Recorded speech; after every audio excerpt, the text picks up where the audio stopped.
use an external image or video as a featured image or video of a post or WooCommerce product. So search this plugin, featured image from URL. Install and activate this plugin. This plugin is famous, useful, and popular, and easy to use. After activation, edit your old one or new post. Now here you will see a new feature,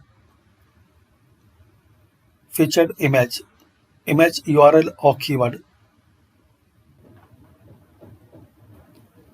Copy any image URL.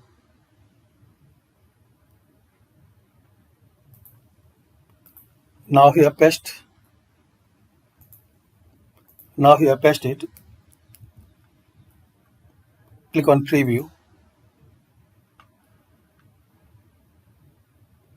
You can add alt or title attribute, then publish it.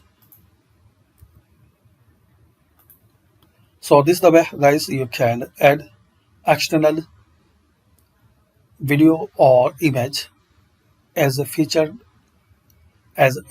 image in your WordPress website. But make sure, if you want to show any video, so you need a paid version. So thanks for watching. Please share, like, and subscribe this channel for more useful videos.